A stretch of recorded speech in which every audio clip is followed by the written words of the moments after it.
Welcome back, everybody. We've got Bobby on the line here. We're going to talk about a subject that he probably doesn't know anything about, so he may have to make up a few things, okay? Bob, we're going to talk about everyone's favorite topic, failure, and the fear of failure. Okay. Well, this is Yes. obviously something I you don't know anything about, never right. having failed at Mm-mm. anything in your life, okay, but any No. way, shape, or form. I But how think much does fearing failure paralyze us as creators? it can. It can very much so. I don't ever seem to have that problem because I always feel like if you don't throw it against the wall, it's not going to stick. And it only sticks maybe once out of who knows, 10, 15, 20 times.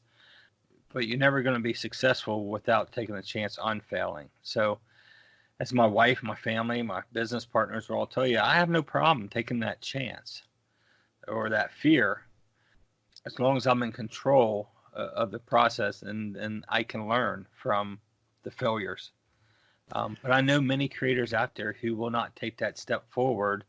They dabble in this, they do that, but they don't jump into it hardcore because they don't want to fail. So my question to them is always, how can you be successful if you don't take a chance on possibly failing? Well, some of these things can be, like an aphorism you heard, try again. Okay. Mm-hmm. People will tell you, well, you just have to fail X number of times, but it's hearing that very simple advice does not really bring it home to what it's actually like to go through these. Okay. And what's one of your unique gifts is no, will go after something over and over and over again. And no one really knows the number of times something didn't work out. Okay. People only really pay attention to the times when something does work. That's all they ever hear about. Okay. Mm-hmm. And so to actually put that into your own life, okay, it's really hard because people really are putting a lot of their self on the line on a creative project. And if their creative project is rejected, they feel like they are personally being rejected. And that's not an easy thing to go through. And I understand that. I've been there myself. We do take it personally because these characters and these stories are us. They are what we've created. But I think that's where the difference is. You've got to separate yourself from the project and say, but it's just a business or it's just a project. And maybe that direction didn't work. What can I do with it and tweak? Here's an example. I've spent the past, a lot of years, just don't go counting them, publishing comics off and on in between other projects and other businesses that have succeeded or failed. But I keep moving on, and when I have time, I'll put together projects. In the process of that, I have created a universe. And that includes the Blood and Roses, the Storm Quests, the Tempered Steels, the Savage Family, all those. At this point in my life and this point in the comic industry, I know there's no way I can successfully publish a universe of characters.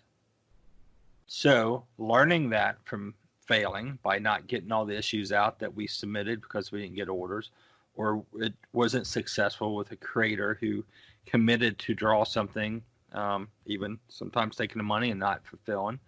I learned, and I'll be doing this summer a Kickstarter for a single title. I rewrote everything I had because I learned I can't do all these into a single crisis type story would be the proper way to put it. It's called Paradox Wars, and I get to play with all these characters again in one uniform story. So I took all those failures, all those trials and errors and attempts, but I didn't let them stop me. I still create, I still work forward, I move. I've had several false starts with this because of business or family or health. So I just keep moving forward with it though. I never let it beat me down, but I do know guys who can't seem to get out of the starting block. And I have a problem with that because I don't feel like I'm that way. I might have a day that I feel like that way or a couple days, but I seem to rebound pretty quick. I don't understand that going on and on and on. Well, it's actually good that you don't understand it, okay, in a way, because if you did, you may be thinking the same way almost, okay? And to help other people to get past that and to look at that, well, Bob, every time you had a quote, failure, okay, Mhm. and I'm using that in the broadest possible sense, not merely meaning that you failed at something, but But it I didn't did. go the way you wanted it. It didn't achieve every goal that you wanted. But Did you the learn thing, something from that's what I'm getting ready to say.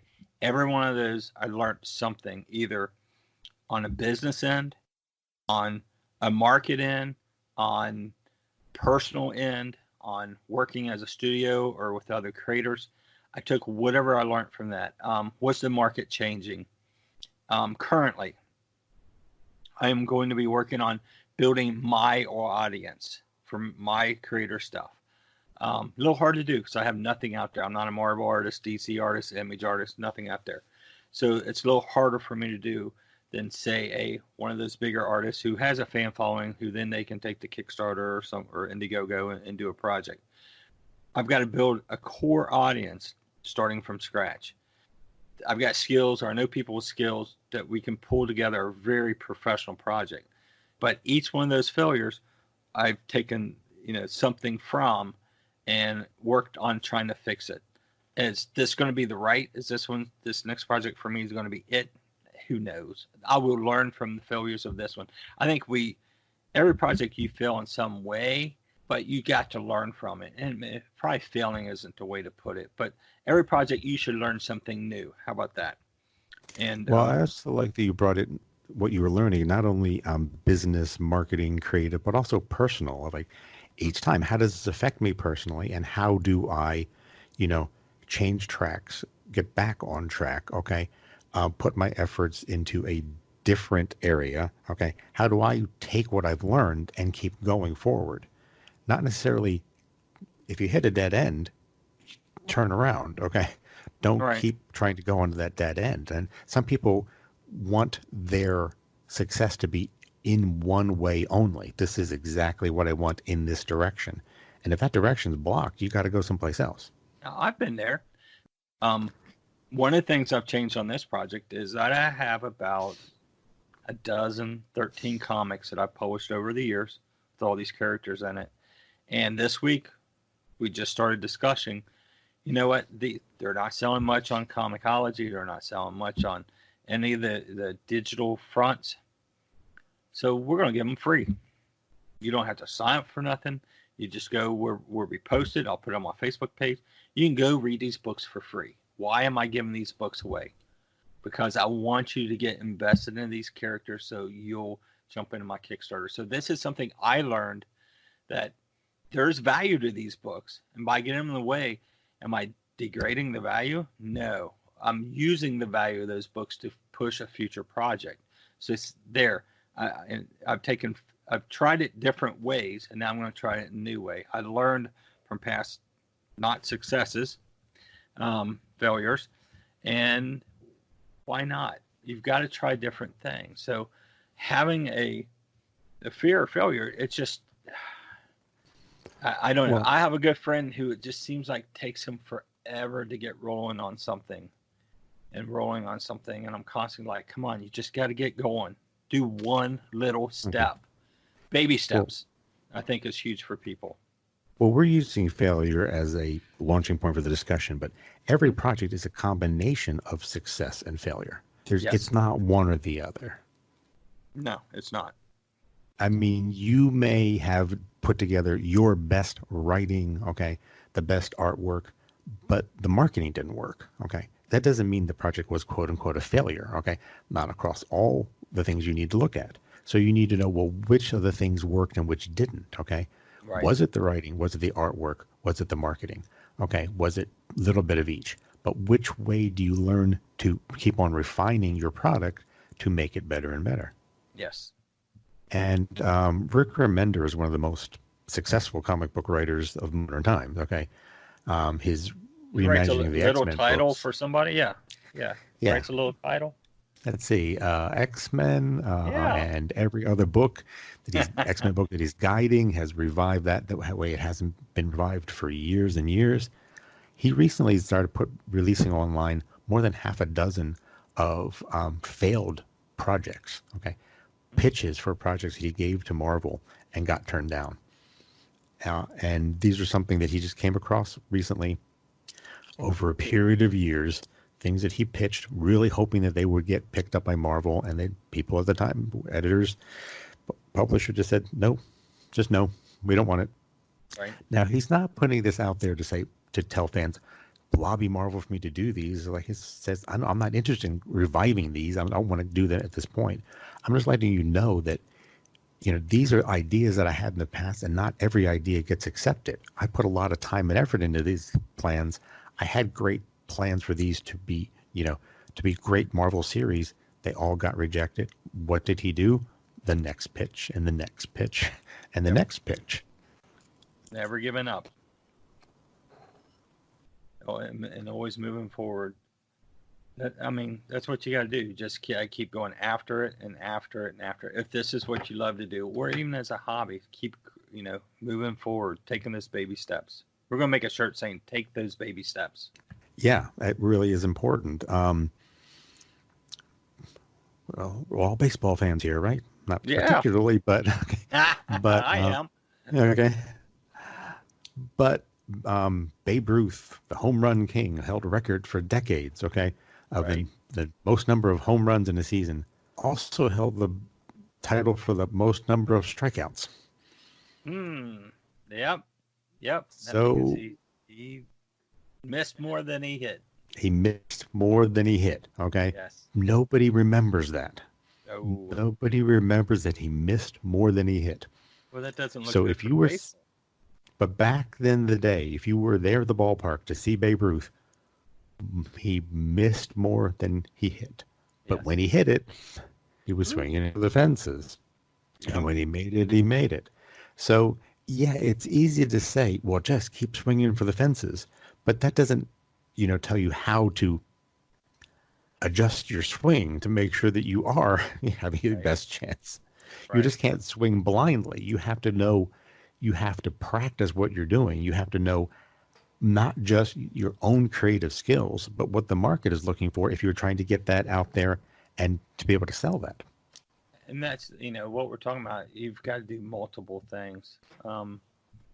Unless you're hired from the big guys, then you don't have to worry about any of this. But if you're doing this on your own, you've got to understand marketing. You got to understand building a fan base. You got to understand all aspects of processing and creating a comic book. So there's a lot to learn. It's sort of scary when you think about what all we're talking about and just creating a comic book. That could hold people back. Well, I don't know if I want to invest that much time. I don't know if I want to have to learn all those skills. You don't have to learn all those skills to start with. Just do what you want to do at the beginning. Then start researching the other stuff that need to be done, and just take it one step at a time. And every time you do it, you're going to be successful, and you're going to have failure in everything. And then you learn from the mistakes, and then you're a little more successful next time. Nobody's a one. Don't get me wrong. There is one-hit wonders out there, but then there's these guys out here who constantly. The 10-year overnight success. Yes, that's exactly where I was with. Yes, the 10-year overnight success guys who published on their own and published black and white comics. They're published with small publishers, and next thing you know, they're writing for one of the big guys and become some of the biggest names in the industry. And they're like, "Wow, he just come around." No, He came out of nowhere. He just happened to be in Artist Alley for 10 years. The number of come out of nowhere people that you and I met in Artist Alley when they were nowhere and would see them year after year, okay? And then all of a sudden they're Brian Michael Bendis is one of the best examples. Talk to him year after year at a small indie table where he's pushing hard on his independent books that he both wrote and drew. And he was a salesman. He was a huckster. He would bring people into the table to his energy. He was like, you got to come take a look at this. Okay. But that brought him to the attention of bigger publishers.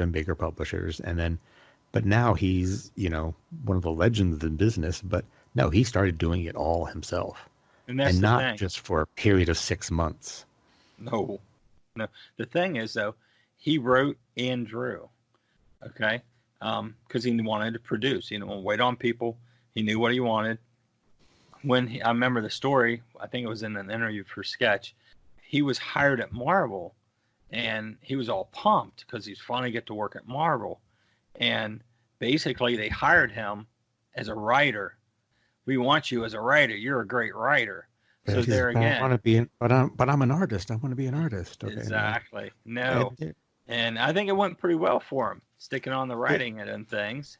but that was actually a major failure for Brian, if you think about it. Okay, he Yes. really wanted to be the artist first. He's like, well, be an artist, I'll write my own stuff. Okay, Right. Mm-hmm. and even when Marvel hired him, they kind of said, well, we're going to put your art on the back burner for a while and Mm-hmm. concentrate on the writing. Okay, well, it's been a couple of decades Yeah. of art Yeah. being on the back burner. Okay, but he became one of the most successful writers in comic book history.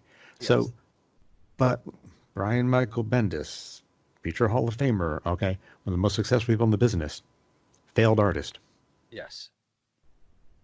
Yes, he is. Uh, Now, his early artwork was not that bad. I've seen a lot worse, Mm-mm. okay? And I've seen people at his level was published who 20 years later, if he would have stuck simply as an artist, you know, would have been an excellent artist, okay? Yes. But his better strength was in writing, okay? Yeah, his strong, and he went with his strengths, and that's what he wouldn't have known it if he hadn't overcome his fears and put everything out on the table. And he, not for 1 year or 2 years, he did it for years and years. He put his writing and his art out on the table for building a fan base, for trying to build readers, trying to push projects, maybe push properties. And then finally, he got picked up because of one single thing that he's really good at that people were seeing. That was his writing skills and his ability to tell stories. And I agree with him. He can tell some great stories. Not But everything, but like everybody, I don't like everything they do, but I do like a lot of stuff he does. Now, another artist who's a time period is a friend of mine, David Mack, who his style was a little like Bendis's at the beginning, and now he does these beautiful watercolor pages and illustrations, and David. So he yeah, he's stuck with the art and has grown and developed and changed and modified and failed at certain things and changed it and modified it, and now he's a fantastic illustrator working with Neil Gaiman and stuff like that. So oh yeah, he still does a lot of comic book covers, but he's one of the most respected fine artists in the business, and doing a project for multiple different companies and individuals. But he took that in a totally different direction than when he started. So both Bendis and Mack failed at what they originally started. mm-hmm. I mean, think about this. David Mack was originally wanted to be a comic book, writer artist. Okay, Right. he's not doing that. Did he fail at it? No, he did a really good job, but he was flexible enough to see his career change and evolve from his original trajectory. And the same thing with Bendis. So a lot of people, they're so rigid in what their plans are that they can't see the opportunities when they do arrive. Right. And And I'm because they sure, don't want to change their plans. right. I'm sure some artists, maybe Brian thought, hey, if I can get this gig in writing, then I can get in with the art. I can, eventually work my art into some of these, larger publishers and stuff. But you just become a fantastic writer.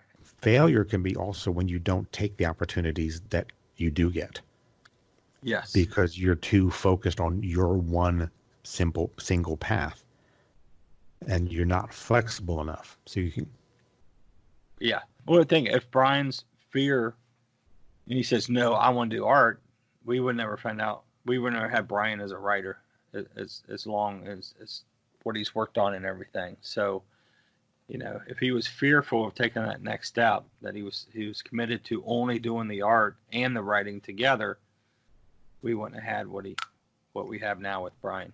yeah. So having So, faith in your abilities is one thing, but also you need to know when, okay, to take input from other people and when to take opportunities as they arise. yes. Have a plan for what you want to do. First thing is you need to enjoy what you're going to do. Just get real. If we're going to spend our spare time, you've got to enjoy it. You really do.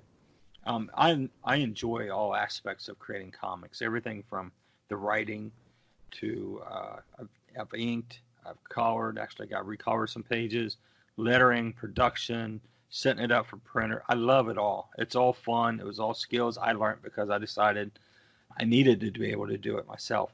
So first, you got to enjoy what you're doing, but you can't let possibility of failure or possibility of not being as successful as you preset yourself up to stop you. Just do it. No matter where you take it, whether you take it to a print comic, or if you only do it as a digital comic, or if you do it as an online comic, or wherever you end up with this project, keep an open mind of what you can do with it and just enjoy what you're doing. So bring it back around to the topic of fear of failing. If you're enjoying what you're doing, all right, if you're in the moment, you're not failing. Okay. You're not afraid of failing because you're enjoying yourself. You're having fun. Having a goal is good, but if your goal, okay, overwhelms your enjoyment, then you're never going to reach the goal. Exactly. So you have to stay in the moment and really enjoy it and keep trying new things. Welcome failure, invite it, okay? Try coloring, try lettering. Okay, if it doesn't work, hey, I learned something, okay? I learned that I'm terrible at lettering, but but I have a better appreciation for the process, okay? And take some chances, but keep on having fun with it. We want to see the successes. So, get over there and share it on ShoutFyre's page or something. We want to see the baby steps you're taking. Sounds great. That's all the time we've got for today, Bob. Thanks again. Thank you, Bill.